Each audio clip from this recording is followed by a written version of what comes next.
Berjumpa lagi dengan TJ44 di Cerita Bersambung. Seperti biasa, sebelum lanjut video ini, jangan lupa tekan tombol subscribe dan like channel ini. Jika sudah, terima kasih.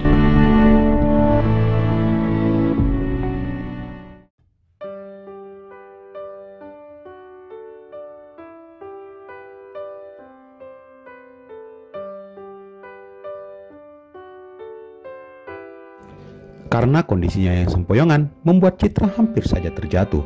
Dengan sigap, El menahannya, menggendongnya segera sambil berusaha keras. Gadis yang selama ini mengganggu pikirannya. "Lepasin gua, El. Hei," hardik Citra memberontak saat El masih mengangkatnya.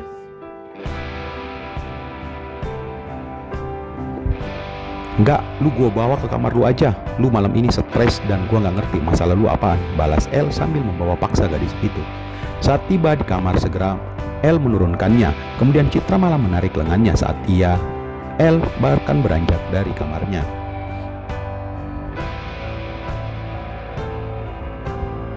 "Lu mau kemana?" "Ya pulanglah, ntar gua telepon Al dulu."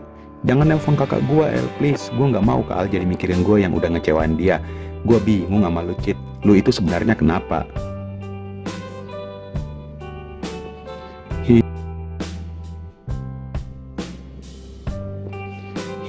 El, jujur sama gua. Apa semua pria lebih mementingkan kayak gitu daripada menjaga kehormatan pasangannya sebelum menikah?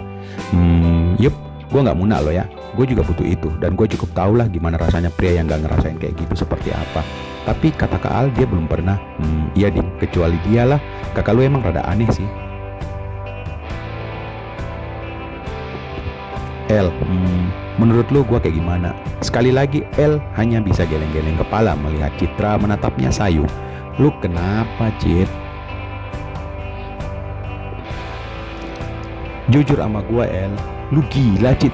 Ayolah, El. Ayo buruan ujar Citra. Lu kayaknya lagi ada masalah. Biar gue beri pelajaran."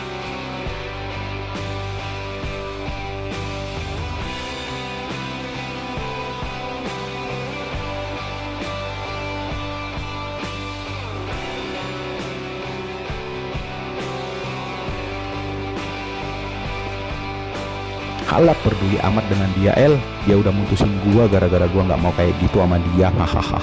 Bener kan dugaan gua? Biar gua hajar tuh bocah." El mulai emosi. Bagaimana tidak? Gadis yang menjadi pujaannya selama ini disakiti oleh saingannya sendiri. Menurut El, cukup dia mengalah asal gadis ini bahagia. Tapi kalau dia bersedih, maka El tak akan tinggal diam. "Halah, peduli sama tuh banci. Sekarang buruan lu kayak sama gua, Cit. Gua dari dulu sangat mengagumi lu tahu." Bilang aja lu emang dari dulu pengen sama gua kan." "Waduh, jorok amat mulut lu, Cit."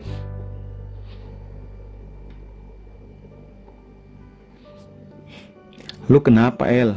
Gua kurang ya?" tanya Citra sambil menunduk. Ada rasa malu, juga rasa sedih. "Bukan, Cit. Lu itu terlalu indah buat gua, Cit. Dan gak sepantasnya lu buat gua. Lu jangan munah lah, El. Lu juga kan sama gua." Jawab. Mata Citra menatap tajam ke El.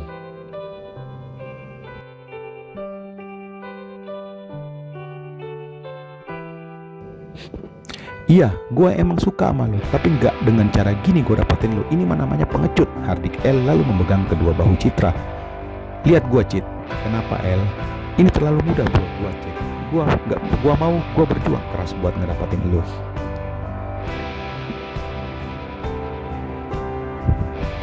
"Makasih, El. Gue sayang sama lo, Cit. Tapi nggak kayak gini caranya. Maafin gue ya, El. It's okay. Mending lu sekarang lu tidur, Gi."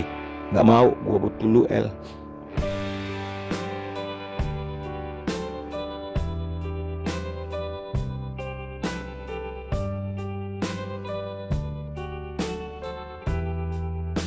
"Gua janji, gua akan jagain lu di sini kok. Jangan ngomong sama Kak Al ya yang barusan gua lakuin. Gila apa? Mau jadi gelandangan gua kalau si Al tahu.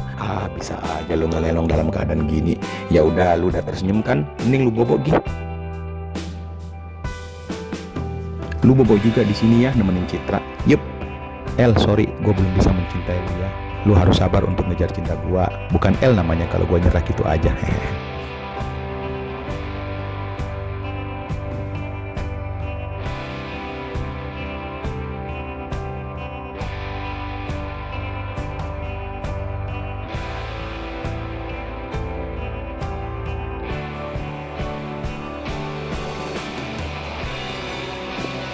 Ya udah, sekali lagi makasih. Sweet dream-nya. Makasih, kemudian Citra pelan lalu memejamkan matanya, membiarkan pria itu menemaninya, menjaganya dalam kamar.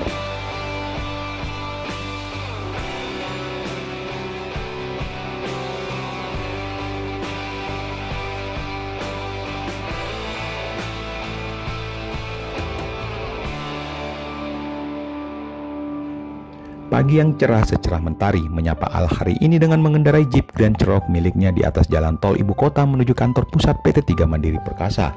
Selamat pagi Pak, dengan Elsia, ada yang bisa saya bantu? Sapa Elsia front office di lobi pintu karyawan saat Al baru saja tiba.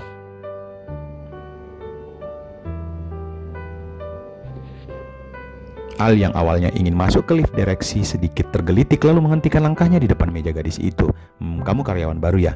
Iya Pak, baru 3 hari, pantes. Al tersenyum sesaat, lalu melangkah semeter ke depan untuk menjangkau akses fingerprint untuk membuka pintu menuju lift khusus tersebut.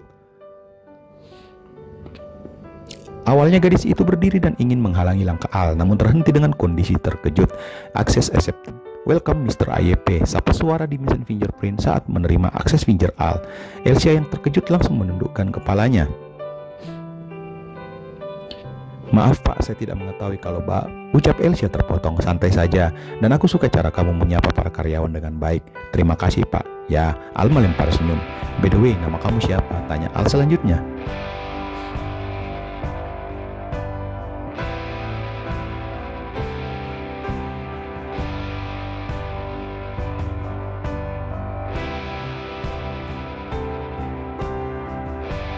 Pak, oke Elsia, selamat bekerja. Baik Pak, terima kasih. Kemudian Al naik ke lift menuju lantai 4 gedung tersebut. Hai, morning bos, sapa Kim saat melihat Al keluar dari lift. Pagi juga Kim, El dan Citra sudah datang. Belum bos, paling bentar lagi mereka tiba. Pintu lift pun terbuka dan 2 insan yang tak lain adalah El dan Citra bersamaan keluar dari lift. Lah, Big Boss, nongol juga akhirnya, sapa El melihat Al sedang berdiri dengan Kim. Pagi Kak, sapa Citra bersamaan.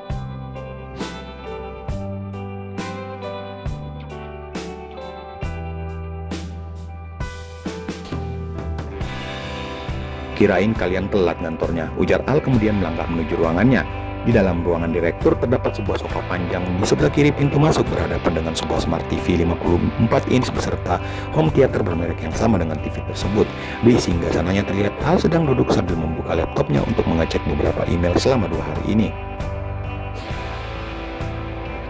Saat mengecek email satu persatu, tiba-tiba ponselnya berdering. Al menghentikan kegiatannya karena adanya panggilan masuk dari sahabatnya Nostra. Mereka terlibat obrolan serius. Setelah menutup telepon, Al kemudian menatap kosong monitor laptopnya sambil memikirkan sesuatu. Gadis itu lagi ngapain ya sekarang? Gumam Al sendiri sambil memikirkan seorang gadis yang sedang di Makassar, yang sedang tinggal di apartemennya. Reva, kamu gadis lucu. Beberapa saat pikiran Al berkecamuk, lalu ia pun memutuskan untuk mengikuti apa keinginan dalam hatinya. Al kemudian menghubungi Kim, asistennya. Halo Kim, besok aku akan ke Makassar lagi ketemu dengan Pak Ferdinand untuk menandatangani beberapa kelengkapan berkas untuk proses akuisisi 3 hotel. Kamu handle dulu di sini dan kalau ada yang urgent segera info aja. Setelah menutup kembali teleponnya, Al menelpon kembali seseorang. Halo Rin, cek KG dan UPG besok jam 2. Iya, terserah.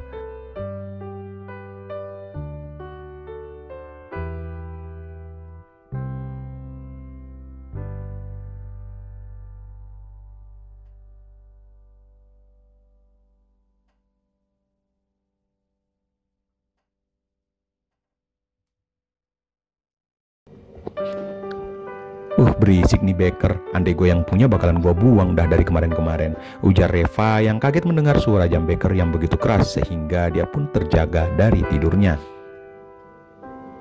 Sambil masih bermalas-malasan, dia pun merenggangkan kedua lengannya ke atas dan duduk dengan setengah badan masih tertutup di bed cover. Masih ngantuk, tidur lagi ujar Reva dan langsung mendorong kepalanya kembali ke bantal, tapi tiba-tiba terhenti oleh sebuah tangan yang sengaja menahannya sebelum menyentuh bantal.